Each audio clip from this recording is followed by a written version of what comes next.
Welcome back. In this lesson, we will go over the IAM best practices.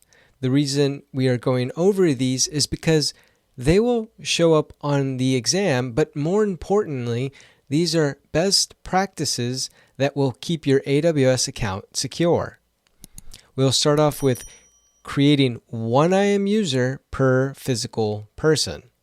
This is important because you do not want to get users sharing account access.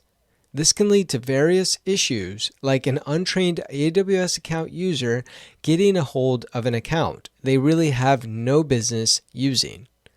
Also, using the principle of least privilege.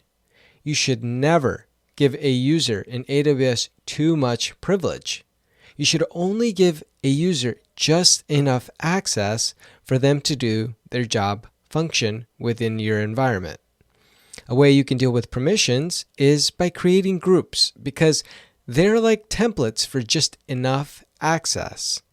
It's a way of knowing exactly how much privilege a user has within your AWS environment. You can leverage AWS managed permissions to create your custom permissions when needed.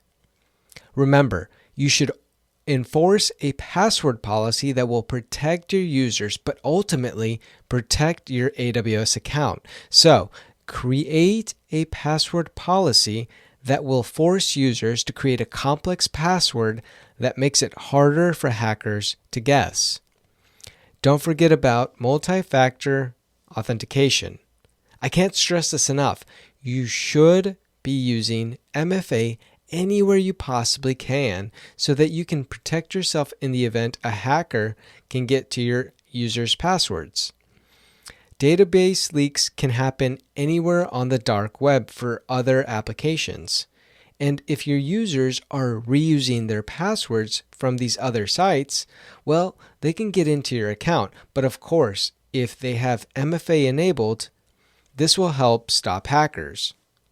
The last one on this slide is please do not use the root account for daily tasks. You should only be using the root account when necessary, or when your administrator account does not have the ability to perform a certain function, like changing the account name.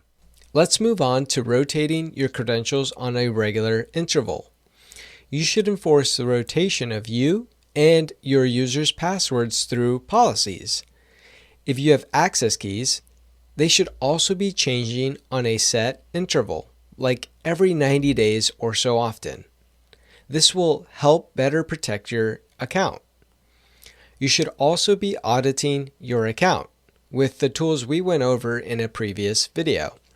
This will help in the event a user got a permission and an administrator forgot to remove it, or if a user was added to a group and he or she really doesn't belong in that group, like someone from finance being added to the administrator group. We as cloud engineers already have so much going on, so things sometimes will get missed. The way you can mitigate against this is by auditing your account. No one, and I really mean no one, should be sharing their access keys. This is just asking for trouble, because if someone has another person's access keys, they can make programmatic calls to AWS and impersonate another user either intentionally or unintentionally. To help mitigate against a lot of the IAM security issues, you should be setting conditional access for your users. For example, a user can only log in during certain times of the day from a specific IP address. This will help further enforce your IAM policies and better protect your account. And finally, use IAM roles for AWS services and resources. You should never statically define a username and password in your application's code, nor save any access keys or credentials on a server. If a developer in your company saves these passwords within their code and uploads it to a public repo in GitHub, well, It's only a matter of time before a hacker scans your repo and gets a hold of these. So, please use IAM roles whenever you can for your AWS resources and services. I hope in this video, I helped you further understand some of the IAM best practices that AWS recommends and that AWS might test you on exam day. I'll see you in the next video.